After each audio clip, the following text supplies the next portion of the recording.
ईश्वर सब जानता है कि तुम क्या सह रही हो। तुम्हारे अंदर दबे सारे जख्मों को देखता है। वह चाहता है तुम लड़ो तुम्हारे सपनों के लिए, खुद के अस्तित्व के लिए। फिर सारी परीक्षा खत्म होंगी। जिंदगी तो तेरे संग ही चलेगी, बस तुम रुकना मत। जहां भी रहो लोगों की जरूरत बनकर रहो, बोझ बनकर नहीं। आपकी कद्र करता है जो आपसे मोहब्बत करता है, वो नहीं जिससे आप मोहब्बत करते। जो नहीं मिला वह बेहतर नहीं था, जो है वह बेहतर होगा, और जो मिलेगा वह बेहतरीन होगा। जब कल का दिन देखा ही नहीं तो आज का दिन क्यों खोएं। जिस घड़ी में हंस सकते थे उस घड़ी में कल के लिए क्यों रोए। करीब उसके रहो जो तुमसे दूर न रह सके। खुशी देने वाले भले ही हमेशा अपने नहीं होते, लेकिन दर्द देने वाला हमेशा अपना ही होता है। जिंदगी में कभी भी किसी बात पर तनाव लेने का कोई फायदा नहीं होगा, क्योंकि अगर तनाव लेने से इंसान सफल होता तो सबसे ज्यादा सफल दुखी लोग ही होते। घमंड ना करें अपने रूप और रुपयों का, क्योंकि मोर को उसके अपने पंखों का बोझ ऊंचा नहीं उड़ने देता। कौन अच्छा है और कौन बुरा, इसकी पहचान सिर्फ आपके बुरे वक्त में ही होती है।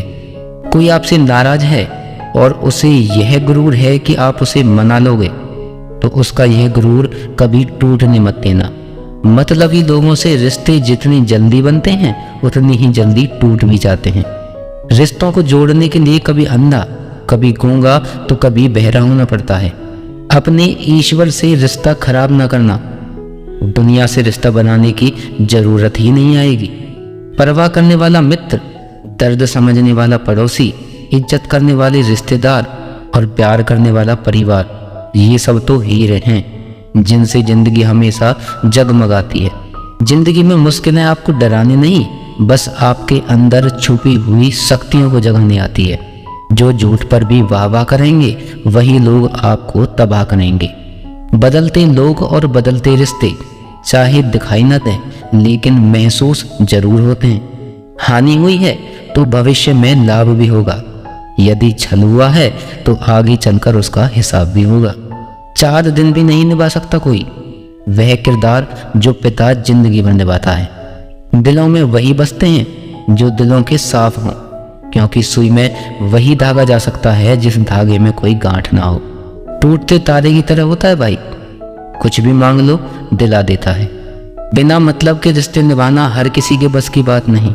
न किसी को परेशान कीजिए न किसी को हैरान कीजिए। कोई लाख गलत भी बोले बस मुस्कुरा कर छोड़ दीजिए। जो व्यक्ति आपको अपनी हर बात बता सकता है तो समझ लीजिए वो व्यक्ति आप पर खुद से ज्यादा विश्वास करता है। किसी को कुछ कहने से पहले एक बार जरूर सोच लेना कि अगर वही शब्द कोई आपसे कहे तो आपको कैसा महसूस होगा। इंसान तब तक सहन करता है जब तक सहन करने की क्षमता होती है। उसके बाद वह ना तो रिश्तों को जरूरी समझता है और ना ही अपनों को। थोड़ा सा प्यार सब कुछ ठीक कर सकता है। कुछ लोग अपनी अकड़ की वजह से कीमती रिश्ते खो देते हैं और कुछ लोग रिश्ते बचाते बचाते अपनी कद्र खो देते हैं। पतझड़ में ही रिश्तों की परख होती है, बारिश में तो हर पत्ता हरा दिखता है। गम में एक उंगली आंसू पूछती है और खुशी में 10 उंगलियां मिलकर ताली बजाती हैं। यही तो है जिंदगी, दुख में कोई नहीं, सुख में सब साथी। परखने वालों के साथ नहीं, समझने वालों के साथ रहो। किसी को कितना भी अपना क्यों न मानो, वो आपको एक दिन अजनबी होने का एहसास जरूर दिला देगा। बुरे समय में दिलासा देने वाला कोई अजनबी ही क्यों न हो, वो दिल में उतर जाता है। और बुरे समय में किनारा करने वाला अपना ही क्यों न हो, वो दिल से उतर जाता है। भरोसे में इतना अंधा न बनो कि पास वाले की असली रंग ही दिखाई न दे। अगर कोई आपके साथ नहीं रहना चाहता तो उसे आजाद कर दो, क्योंकि पकड़ के रखी गई रिश्तों में कभी सुकून नहीं मिलता। तुम्हारा दिमाग ही तुम्हारी सबसे बड़ी समस्या है। वह उन वजहों को पकड़ पकड़ के लाता है जो बेवजह है। औलाद साथ छोड़ देती है, लेकिन हम सफर जिंदगी के अंतिम पड़ाव तक साथ निभाता है। वक्त जैसा भी हो, अच्छा या बुरा, बदलता जरूर है। अच्छे वक्त में कुछ ऐसी गलती मत करो कि बुरे वक्त में लोग आपका साथ छोड़ दें। सच में साथ निभाने वाले कोई बहाने की तलाश नहीं करते। रिश्ते मन से होने चाहिए, मतलब से नहीं। जैसे नीम के वृक्ष पर मीठे फल नहीं लगते, वैसे बुरे इंसान से अच्छे की उम्मीद आप नहीं कर सकते। दोस्तों, जहाँ से अहंकार नहीं जाता वहाँ से रिश्ते चले जाते हैं। शोर से दूर कुछ वक्त खुद के साथ बिताया कीजिए। अनसुलझे सवालों को तब सुलझाया कीजिए। अकेले में बैठकर जब खुद से बात करते हैं तो यकीन मानो अनगिनत सवालों के जवाब हमें मिलते हैं। कुछ कहने कुछ सुनने का मौका मिलता है। यही वह वक्त है जब खुद को समझने का मौका मिलता है। औलाद के लिए बाप वहाँ भी हाथ फैला देता है जहाँ वो पाँव रखना भी पसंद नहीं करता। जिस रिश्ते में पल पल की घुटन हो, उस रिश्ते से पीछे हट जाना ही बेहतर है। कभी अगर पैसे और रिश्ते में किसी एक को चुनना पड़े तो हमेशा रिश्ते को चुनना, क्योंकि पैसे तो आते जाते रहते हैं लेकिन रिश्ता लौट कर दोबारा नहीं आता। अक्सर सस्ते सस्ते लोग हमारी जिंदगी में आकर महंगे महंगे सबक दे जाते हैं। दोस्तों, एक राजा था जिसके पास कई सुंदर रानियां थीं। उस राजा के जीवन को देखकर लगता था कि वह बहुत खुशनसीब है। एक दिन राजा अचानक बीमार पड़ गया। राज वैद्य ने राजा का इलाज शुरू किया, लेकिन दिन प्रतिदिन राजा की तबीयत बिगड़ने लगी। फिर एक दिन राजगुरु आए। राजा को अकेले में बताया कि इस बीमारी का इलाज संभव नहीं है, ये आपका आखिरी समय है। राजा ने विचलित स्वर में पूछा कि मुझे अब क्या करना चाहिए। राजगुरु ने कहा, ये शरीर छोड़ने के बाद आप दूसरे लोक में जाओगे। अगर आप चाहो तो अपने साथ एक इंसान को अगले लोक में ले जा सकते हो। राजा ने सबसे पहले अपनी चहेती सुंदर रानी को बुलाया। राजा उस रानी से बहुत प्यार करता था, रानी को दिन भर निहारा करता था। राजा ने रानी से कहा, मैं कुछ ही दिनों में ये शरीर छोड़ने वाला हूँ। राजगुरु ने कहा है कि कोई प्रियजन मेरे साथ चल सकता है। तुमने हमेशा मेरा ध्यान रखा, मैंने हमेशा तुमसे प्यार किया। क्या तुम मेरे साथ मरकर दूसरे लोग चलोगी? रानी मरने की बात सुनकर डर गई। उसके हाथ पैर कांपने लगे, आंखों में आंसू भरकर बोली, मुझे मृत्यु से बहुत डर लगता है। इतना कहकर वह वहां से भाग गई। राजा रानी के व्यवहार से अचंभित हो गया, लेकिन उसके पास कम समय था। राजा ने दूसरी रानी को बुलाया, जिस पर राजा को बहुत अभिमान था।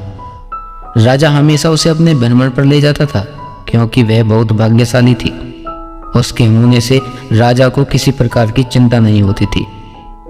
राजा ने दूसरी रानी से कहा, मेरे लिए तुम भाग्यशाली हो, मेरे साथ हमेशा रही हो, क्या तुम मेरे साथ दूसरे लोग चलोगी? रानी ने कहा, महाराज, मैं मरने के बाद आपके किसी काम नहीं आऊंगी। हमारी शादी से पहले एक साधु ने आशीर्वाद दिया था, मैं अपने पति के लिए भाग्यशाली रहूंगी, लेकिन विधवा होने पर यह आशीर्वाद खत्म हो जाएगा।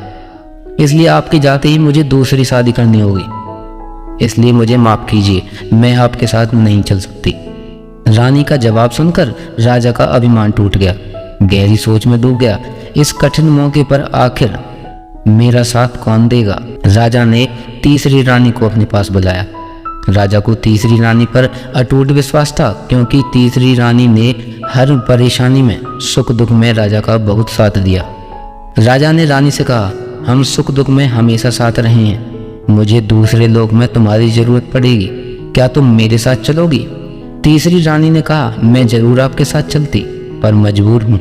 हमारी बेटी है, मेरा एक भाई भी है, मुझे उनका साथ देना है। राज्य बहुत बड़ा है, यहाँ मेरे बहुत काम बाकी हैं, लेकिन मैं शमशान तक आपके साथ जरूर चलूंगी। मैं आपके अंतिम संस्कार को अच्छे से पूरा करवाऊंगी। जवाब सुनकर राजा का दिल बैठ गया। जिस पर खुद से ज्यादा विश्वास था, उसने भी साथ चलने से मना कर दिया था। राजा का आखिरी समय नजदीक आ रहा था। एक दिन राजा से मिलने राजा की सबसे पहली और पुरानी रानी आई। उस रानी को देखते ही राजा ने कहा, प्रिय, मैंने तुमसे सबसे पहले शादी की थी। जब भी मेरा मन दुविधा में होता है, मैं तुमसे बातें किया करता हूँ, मुझे बहुत शांति मिलती है।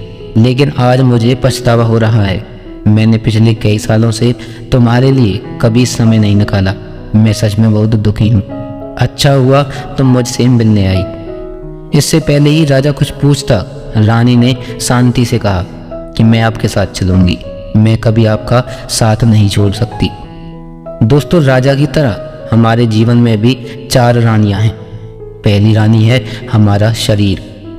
हम शरीर का कितना भी ख्याल रखें, ये कितना भी सुंदर क्यों न हो, हम कितना भी सजा कर क्यों न रख लें, किंतु आखिरी समय में शरीर हमारे साथ नहीं आ सकता और पहली रानी की तरह मृत्यु के आते ही शरीर स्थिर पड़ जाता है।